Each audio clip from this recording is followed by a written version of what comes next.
Along to everyone watching as well. It's a pleasure to be on, sharing what I've found. So I'm going to be talking about the Empire of Tartary in the 18th century, from exploring historic gazettes between the years 1758 and 1815 to understand what the Tartarian Empire was. So if you want to go to the next slide, Elizabeth.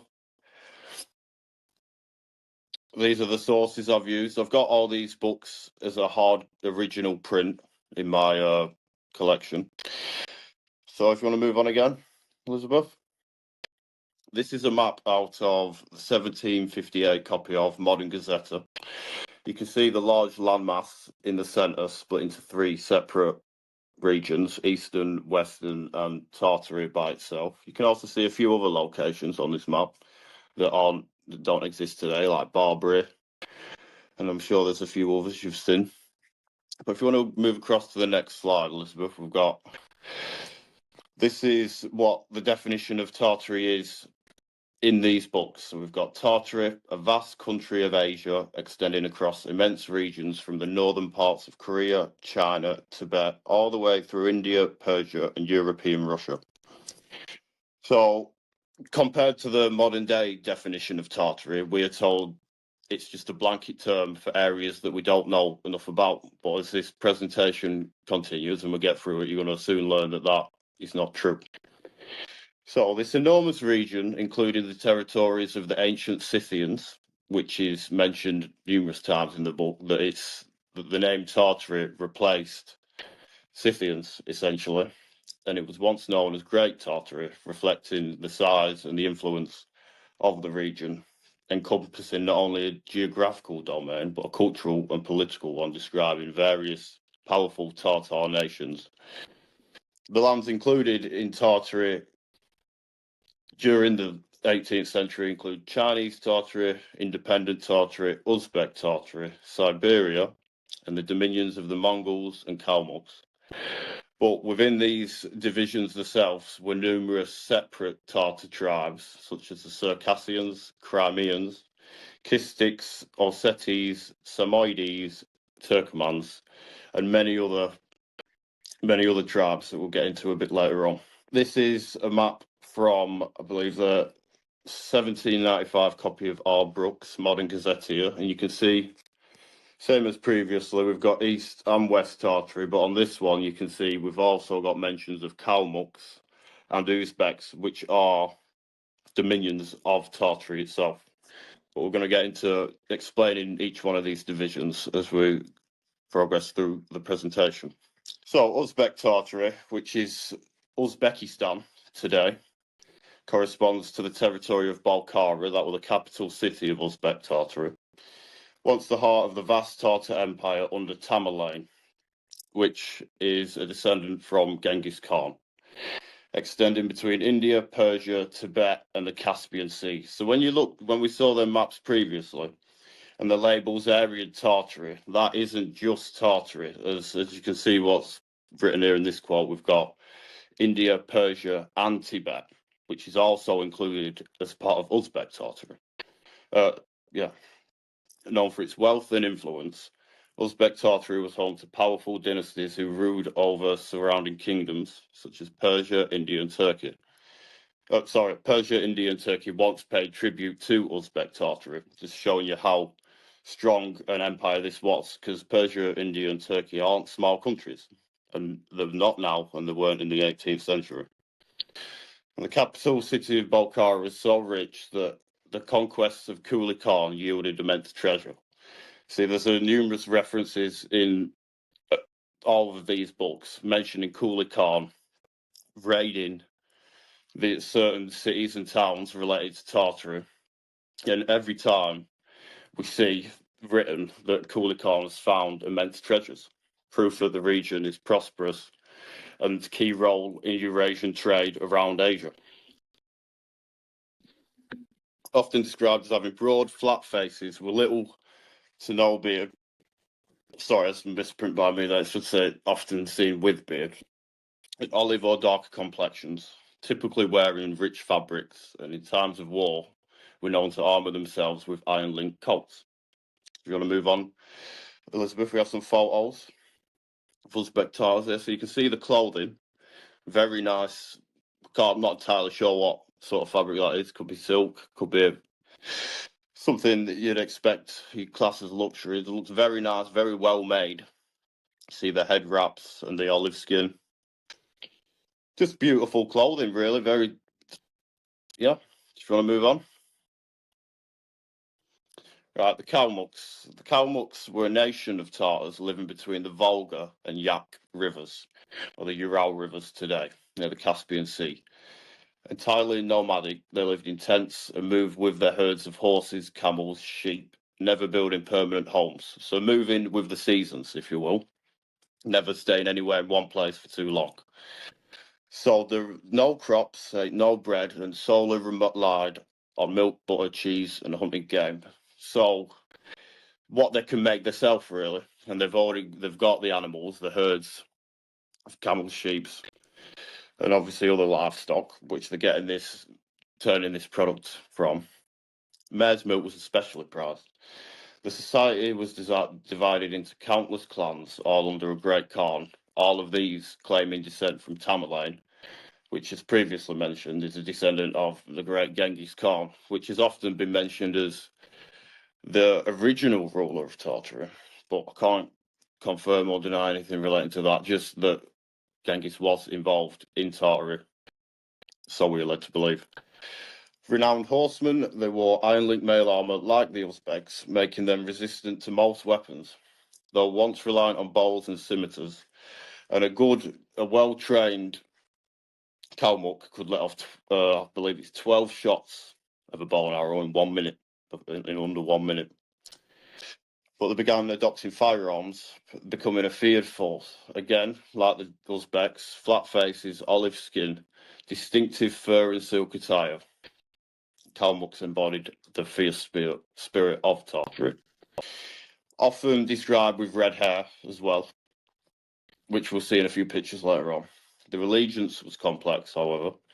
Though free roaming, most submitted to the Russian Empire for protection. Bear in mind, this is the views from European geographers in the 18th century. So we're taking a view from a different continent. Most of the authors that have written these gazetteers are British. So we're looking at it from a good distance away. So it's not going to be a complete accurate representation, but already compared to the modern day definition of this is an area we don't know much about, we wouldn't know this sort of information about these types of people, and we're just going to get into it more and more as we progress further into the presentation. But this balance between independence and tribute highlights their role as both sovereign nomads and strategic allies in the greater politics of Eurasia, showing the depth that they had on the environment and the region they was in. They were important and they were influential. They weren't unknown. Right, here we have just two photos of Tamerlane. I think the left one is a more modern painting, but the right image is from the 17th century, out of a book, which you can see at the top. It actually says Tartars, Tamerlane, Emperor des Tartars, Tamerlane, the Emperor of Tartary. Right, now we move on to Chinese Tartary, which was the vast northeastern frontier of the Chinese Empire. So, separate entity to China, but today will be known as modern day China. But back then it was segmented to the northern Chinese Tartary, and then China was the rest of what we know of China as China. So Chinese Tartary encompassed regions like Manchuria, Mongolia, and parts of Siberia. And unlike the densely populated Chinese heartland, this territory was dominated by nomadic tribes and steppe cultures, so nomadic culture. Several ancient accounts suggest that Tartarian princes once ruled over parts of China, such as one that is mentioned is Zunqi, king of Nuche, which was a ruler descending from Tartaria, which had great influence in China. These rulers, often described as coming from the northern steppes, were seen as powerful chieftains who influenced Chinese course through conquest or alliance. The legacy hints at periods when Tartary and China were more entwined than divided politically and culturally. So then that makes you wonder about the Great Wall of China. What now we know from evidence from the books that Tartary and China were once a force together, and something broke them up. So we've got that big debate question: Chinese, is it the Chinese Wall? Is it the Grand Wall of Tartary? We don't know, but this does add a bit more complex depth into it that we can think about further. But again, we're going to go on a bit of a tangent here, so we'll get back to it. Chinese Tartary formed a cultural bridge between Central Asia and the Far East, influencing trade, warfare, and diplomacy for centuries. So, thus showing us a very key player in the politics of the world, essentially, a great part of the world, enough for the Western world to know in this great depth what is going on. Because all this information, like I said, has come from these gazetteers, everything. And say I've pulled a reference out of one of the books, it's always corroborated by what's written in the other books. Not in the exact, it's not described the same way, but the way it is described links together. So we can form, off these 5 books that I've got, we can form a great picture, an accurate picture, which is cemented by other references. Back to it again, sorry. It was through Chinese Tartary that many northern invasions entered China. So this would have been after the breaking up of friendships, I suppose you could say. Yet it also became a conduit for the Silk Road, which is a great trade network and cultural exchange. Its vast steppes and broader towns stood as a meeting point of empires, beliefs, and languages. So a cultural point for people to learn, if you will, and learn new beliefs, languages. Yeah. So if you want to move on to the next picture, Elizabeth, we have a map. So I've marked out on this map what's inside the orange boundary is what is classed as Chinese Tartary. And then underneath that, you can see yellow boundary lines. That is what's classed as China in the 1800s and the 1700s.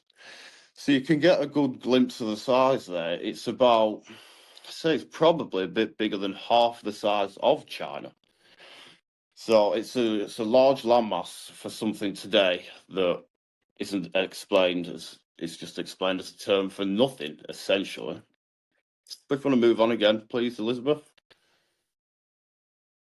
Independent Tartary. This refers to the central region of Tartary.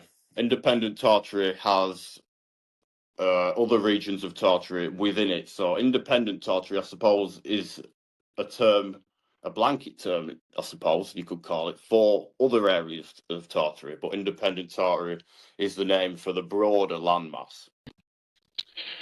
So lying between the Caspian Sea and Chinese Tartary, roughly encompassing present-day Uzbekistan, Turkmenistan, and parts of Kazakhstan. So Uzbek Tartary is part of independent Tartary, but unlike Chinese Tartary, it was not under the dominion of China, but maintained its own governance and tribal systems. This area was composed of various nomadic and semi-nomadic Tartar tribes, such as the Uzbeks, who trace their lineage back to Tamerlane.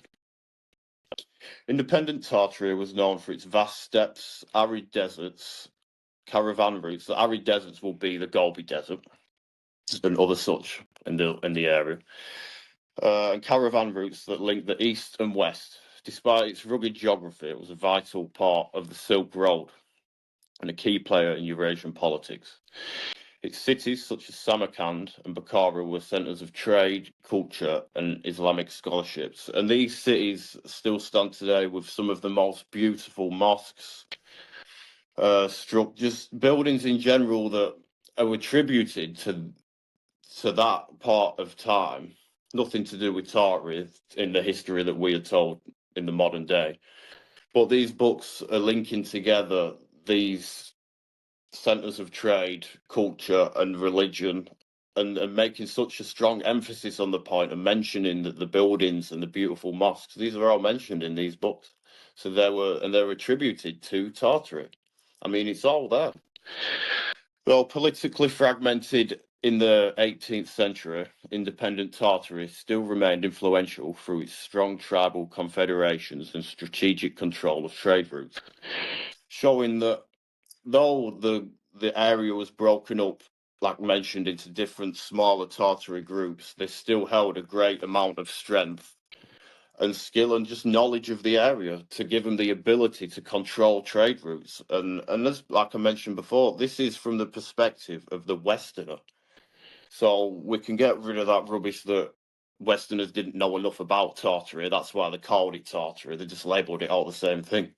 This is information it's incredibly in depth and it recorded, and it all backs up to be true when you compare it to modern history. Parts of it link up, parts of it are missing in modern history, but then you look back in these books and then the parts you can put in and it starts to make more sense now. Right, so if where are we now? Its leaders, often titled Khans or Emirs, maintained autonomy by balancing relations with neighbouring empires like Persia, Russia and China. So they stayed relevant by keeping up these strong relationships with the neighbouring countries, maybe focusing on trade benefits with certain countries or giving a certain country a better route through the Silk Road or through the area. And you can start to imagine what benefits, acting as a buffer and a bridge between both civilizations. So moving on. The area in purple marks out independent Tartary. So on the east side of the map, on the right side of the screen, that is just above Chinese Tartary. So Chinese Tartary is bordered with independent Tartary, among other places. But you can see Kalmuks in the middle, Kalmuk Tartary. You got Uzbek Tartary to the left of that. So moving on again. Crim Tartary, which is Crimea, as known today, historically known as Taurica Chersonius, situated in Asia, is a peninsula bounded by the Black Sea to the south and west and connected to the mainland by narrow I'm going to struggle with this one, I think. Isthmus of Perikop. It's once served as a vital crossroad between Asia and Europe, flourishing due to its fertile lands, strategic location, and commercial potential. The region was famed for its rich natural beauty and long recognised for its importance by Greek settlers. So the Europeans recognised this area of importance. Scythians, Goths, and later the Tatars. The Khans of Crimea, notably descendants of Batu Khan, maintained semi-autonomy under various empires, from the Genoese to the Turks, before ultimately falling under Russian control in 1783. And now that is something I've been coming across a lot. As the earlier books I have, there's not much mention of the Russian aggressions, but once you start getting past 1780 and start moving in towards the 19th century, the books I have in that year, a lot of the larger Tartary regions, such as Crim Tartary, so I can't remember what the name of it is now, but they all seem to be subject to the Russians or under savage attacks by the Russians. So this is the part of time where Tartary is on its decline, it's on its way out. And now Crim Tartary was divided into three regions, the mountainous regions, plains and steppe lands, and it held some of the finest harbours in the world, notably Sebastopol and Bakalava, and was often the centre of geopolitical rivalries, particularly between Russia and the Ottoman Empire. So moving on, we'll have a picture of the map showing where Crim Tartary is. So here. So to the right of the purple bordered area, we have Russia, and then to the left, the location name Podolia refers to modern-day Ukraine and Moldova. But that is the size, and you can see in the description I've just explained to you, where it says it has great ports, you can see the benefit of the great ports in the situation here. You're going to get a lot of trade, and it's just going to generate a lot of income. And just a lot of quality materials for the area. It's a very well thought out location as part of an empire. But then when you look at the history, Tartaria, Crimea, was one of the first places to go under Russian aggressions. So then that makes you wonder why. They probably targeted this area first because of the key logistical factors of being able to control a country like this, an area like this. So moving on again, Elizabeth. I think we're getting into the religious teaching. Oh, who ruled Tartaria? See, Tartaria was ruled by a collection of powerful dynasties and khanates, each governing vast stretches of land from China to the Caspian Sea. And bearing in mind again, I just want to go back to this is the 18th century. And from the research I've done in these books, it indicates that Tartaria was established before 1100 AD. So we're looking here at a region, at a point in time of about 50 years written about an empire that's been around for at least 700 years, 800 years. So we're looking at a very small part of the written history, which is, again, Western views of Tartary. So this isn't going to be 100% accurate. I mean, this is more accurate than we can get anywhere online because this is written, and this was known as fact in Europe in the 1700s. So that's why it was written in geological works like this. These books were used to learn from. I think they were primarily made for researchers, stuff like that. So they were known to be right, correct, and in a couple of them that I have, they say printed on the king's authority. So, right, back to who ruled Tartary. The most notable was Genghis-Khan, founder of the Mongol Empire, whose descendants established khanates across Asia. Later, Tamerlane or Timur, I think it's Tamer the Lame was his actual name, rose from Uzbek Tartary, building a vast empire centered around Samarkand and Bukhara. But each region of Tartary were ruled at this point in time by different people, different princes or khanates, whatever you have. So we've got Chinese Tartary was ruled by Tartar princes, like we mentioned before, Zunqi, king of Nuche, who held sway before even over Beijing before the Ming dynasty took over power of China. And then independent Tartary, as mentioned, included local khans, often in conflict or alliance with Persia and Russia. And then Crim Tartary was governed by Tartar sultans, many aligning with the Ottoman Empire. So here we've got two pictures from, I believe, I'm not sure what book it is, but it's a book from the 1600s depicting a Chinese Tartarian warrior and a Tartarian prince of China. But then you can just have a look at the garments they're wearing. They're absolutely beautiful, luxurious fabrics, adorned with, again, beautiful lace, silk. And the sword he's got on his waist there looks to be in a sheath, but the colours they look very sophisticated. It looks like a very well what's the word I'm looking for? Culturally advanced civilization. It's not well known at all. It's very well known, as you can see from what I've spoke to you about already, and then the pictures. We've got highly detailed images of what these people look like. The colours might not be accurate. I do believe the colours are what people assume, what they assume the colours to have looked like. So we can't confirm the colours are right, but you can still get a grasp of the outfit itself and how it is meant to look. Yes, so now we'll get into the religious views and the faiths of the different regions within Tartary. So the Uzbek Tartars, descendants of Tamerlane, follow Mahometanism, which is Islam, as their dominant religion. Rooted in the city of Bukhara, which served as the capital and spiritual centre, they embrace the Sunnite branch of Islam, which is following of the Prophet Muhammad only, like most followers of Islam follow today, blending it with remnants of older Tartar customs. So it's a blend of following the Prophet of Muhammad with older Tartar customs, really.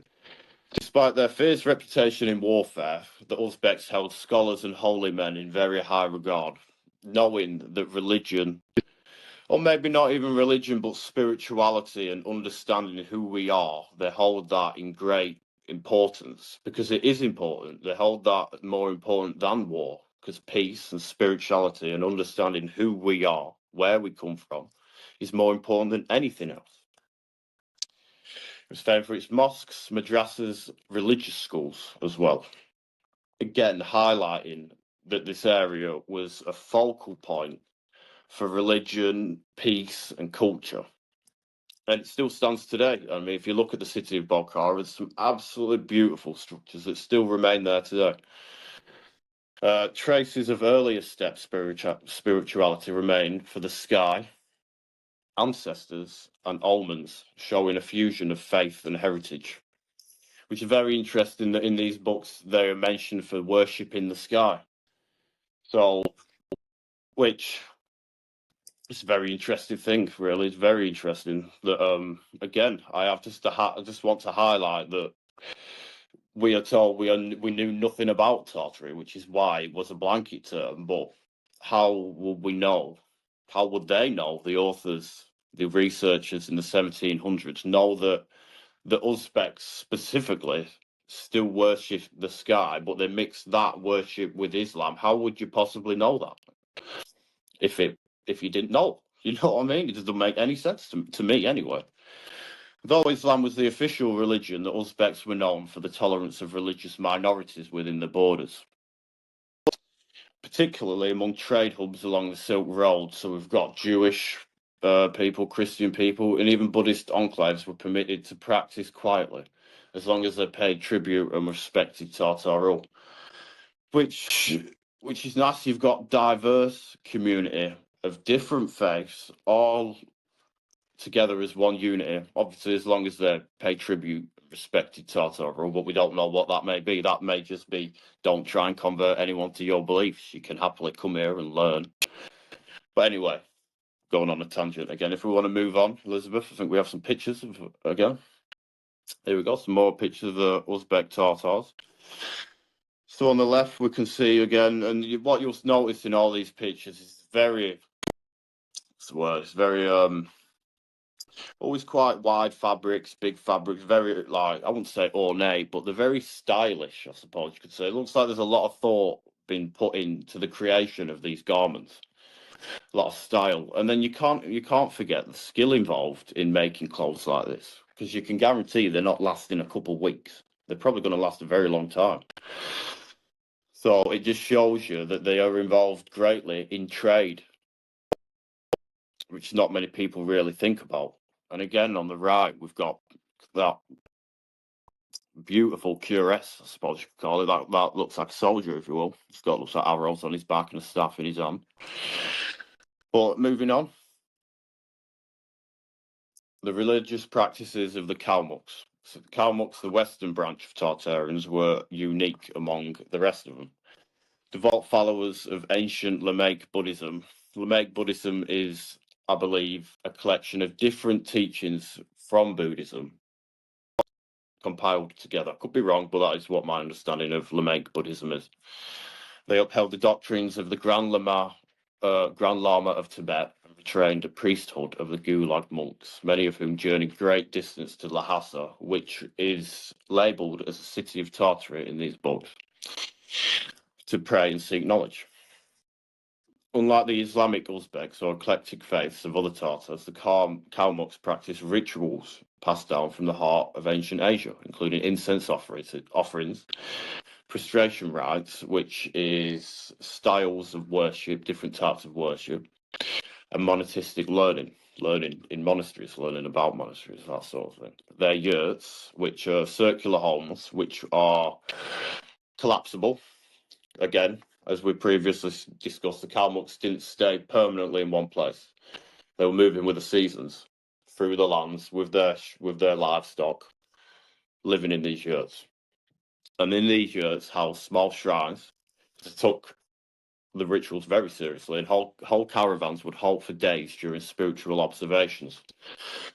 You've got things like, maybe you've seen things in the sky, or the sort of possibly like the Aurora Borealis. I mean, you've got to remember back then there wouldn't have been any light pollution or anything like that affecting what we see in the skies. So this we could interpret by during the caravans moving procession to somewhere else, they may see these signs in the sky, the lights. Using aurora borealis as an example, but this is what that could possibly refer to: stopping and learning the spiritual meaning for what they're seeing. They took it very seriously, again, like we mentioned before. And even Russian chroniclers noted the spiritual discipline and ceremonial order, which is a very far cry from the barbarian label we often hear applied to the Mongols, which modern day history associates with all of that area of Genghis Khan. We know Genghis Khan killed 80 million people, killed that many people, the CO2 went down. You know what I mean? How would they know this though? Like, it just doesn't make a great deal of sense. And none of that history that we've been taught is in these books. I mean, we've got so much depth on religion, culture, and everything like that. We've even got trade routes. But you'd think if this empire killed 80 million people, that'd probably be worth mentioning in the book.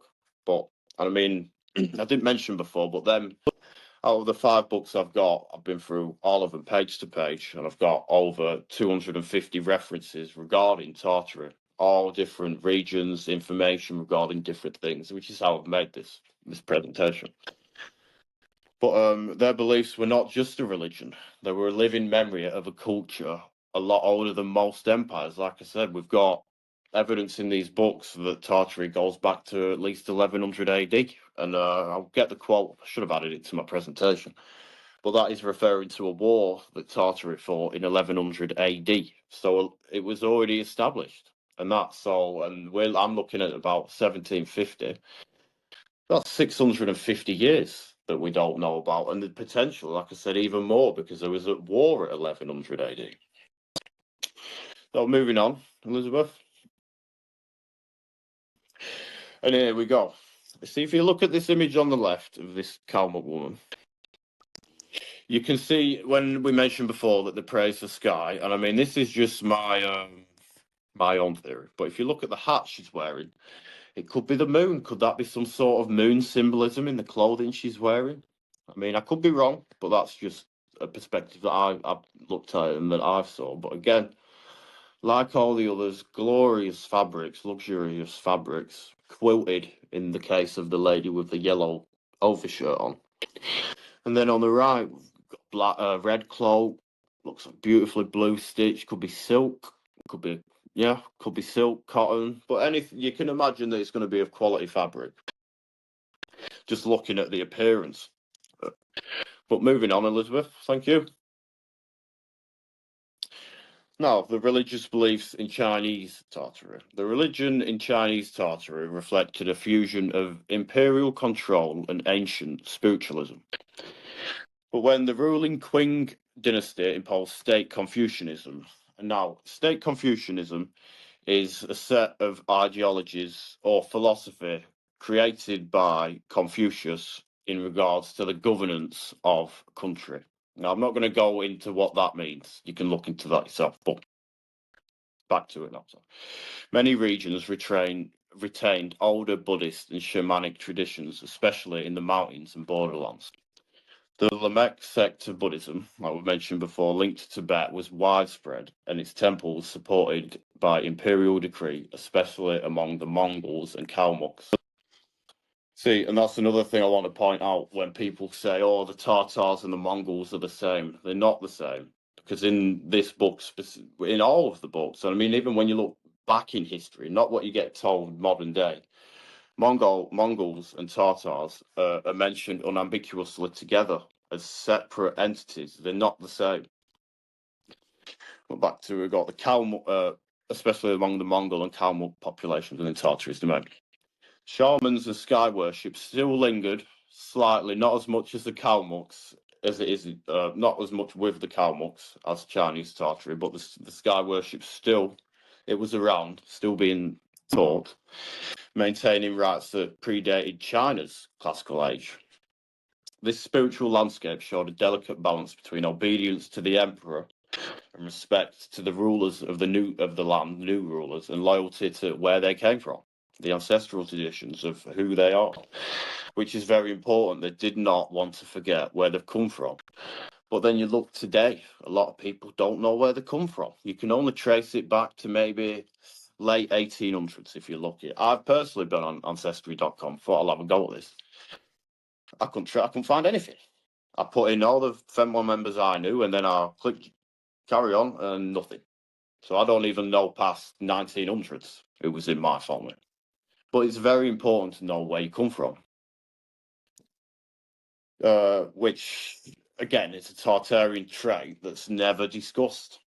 Never. And again, this is from the views of Westerners.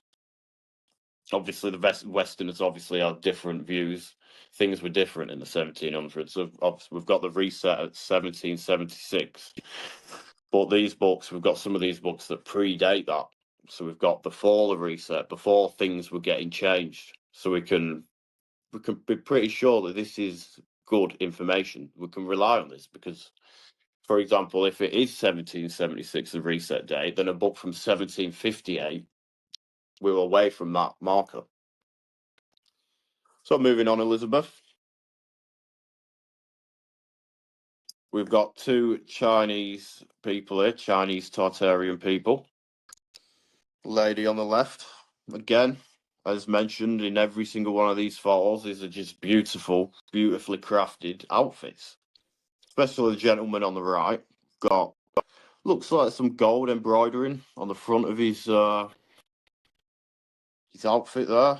Large shoulder pads and a hat, a very funky looking hat.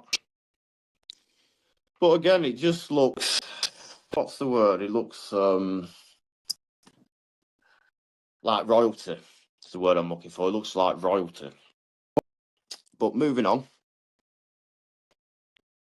They were both depictions in the 1700s as well. So they correlate with what I've written here with the information from books from that period. Right, the faith of the Crimean Tartars, descendants of the Golden Horde, of which I'm sure many of you people have looked into the Golden Horde. It's a very interesting topic of history to look into. And now you know that it's tied to Tartary. Adds a bit more depth. They followed Islam, specifically the Sunni tradition, same as the Tartars of Uzbekistan today, introduced through their deep ties with the Ottoman Empire. So we know they had cultural relations in regards to Silk Road routes and trade routes and cultural with the Ottomans. Their Khans ruled as both political and spiritual leaders, often tracing their legitimacy to the Prophet through noble lineage. Meaning the Khans that ruled over Crimea, Crim Tartary, could trace their lineage back to the Prophet Muhammad, potentially. So all the Tartars, the Crim Tartars specifically, descendants of the Prophet Muhammad, because that's what this says. Moving on, we've got mosques stood at the heart of cities like Bachcharasai, pardon me if I've pronounced that wrong, and Islamic law guided local governance. In rural areas, Islam was fused with ancestral teachings, seasonal festivals, and star-based calendars, showing subtle survival of older Tartar spirituality and just a better understanding of the world, you know, and how things work, basing their calendars on the stars, on observable fact. Not today, because the 12-month calendar we cannot attribute to anything observable. The 13th month star calendar, which I'm assuming this is referring to, is visual based. You can track the stars, and that's how they lived with nature. And so revealing imams often doubled as storytellers and historians, preserving not only the Quran's teachings but tales of Tartar heroism, lineage, and migration. So teaching the new generation of Tartars, the children, who they are, where they came from. But they're gone now. We don't know. They were no longer here to continue telling tales of heroism and the lineage of Tartars, because it's been erased. And we'll get on to why and how a bit later on. But this blend of Turkic Islamic identity and Tartar legacy gave the Krim Tartars a unique role as both frontier guardians of the Muslim world and sovereigns of a land deeply tied to the steppes, lands that they have deep respect for, because again, they live in accordance with nature. They live with the land. They have great respect to live alongside the land. Moving on, Elizabeth, and we've got some pictures of Krim Tartars here. Again, every designation of Tartars, albeit dressed in different colours and slightly different styles, still remain to be the same. Beautiful fabrics. Nothing's tight. Everything looks to be comfortable. Looks to be air, it's breathable, it's nice. There's a lot of thought been put into it. It's not just style. You see there on the left, bow and arrow. On the right, it looks like we just have a typical Krim Tartarian woman. Pale in colour, olive skinned again. We look at history in terms of other things. Palestine and Israel, for example. If Israel win, Palestine's going to be gone. We know it were there. In 50 years, they're not going to know it was ever there. Is that the same sort of thing, Well, that's a good point that you're making there. Yeah. I think that they just continuously have been altering and erasing history. Yeah, just to suit themselves, really, to benefit themselves. Well, so that we don't know who we are, maybe. Well, it seems, unfortunately, it does seem like they've been very successful in trying to do that. Yeah. But not successful enough, because there's people like us here today trying to figure out what the hell is going on. Right. So, what happened to Tartary? Such a big landmass and network of culture and religion. What happened? So by the early 1800s, the narrative began to change. In the General Gazetteer and the New Universal Gazetteer, which is the late 17th century, we've got 1795 for the General Gazetteer and we've got 1815 for the New Universal Gazetteer. We see clues of political change, rephrases like now tributary to Russia, subject to the Empire of China, or formerly the seat of Tamerlane's power. There weren't minor edits. These marked the dismantling of a vast identity and who was dismantling it. The Tartarian regions were gradually rebranded as parts of Russia, China, Persia, or Turkey, and the once mighty name Tartary faded away from encyclopedias. In the Modern Gazette of 1758, we read that some cities were formerly of Tartary had been absorbed, renamed, or placed under a foreign tribute to another country.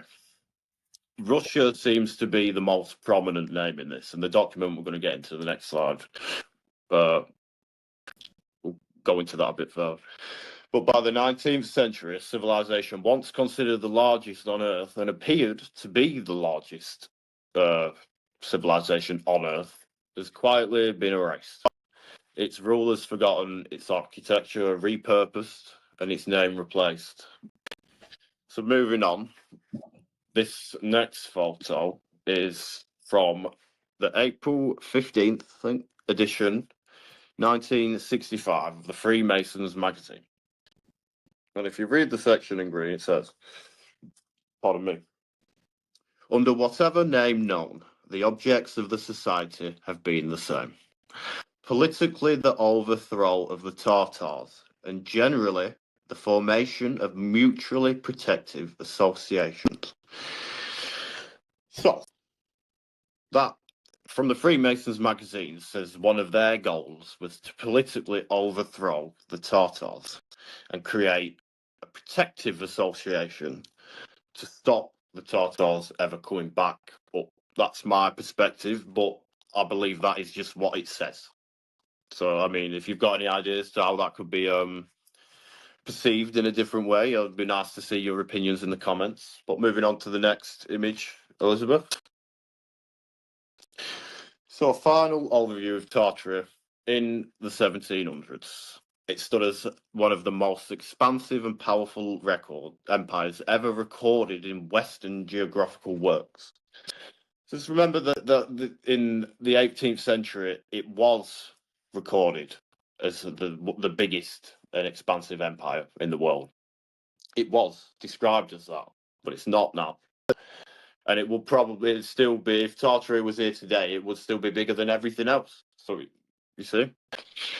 From the deserts of independent Tartary to the courtly elegance of Chinese Tartary, this vast country encompassed mighty khanates, ancient cities, and dozens of tribes, including the Krim Tartars, Kalmuks, Circassians, and Uzbeks, ruled at different times by legendary figures such as Genghis, Tamerlane, and Kublai Khan, who was the late king of Persia, leaders whose influence stretched across multiple continents.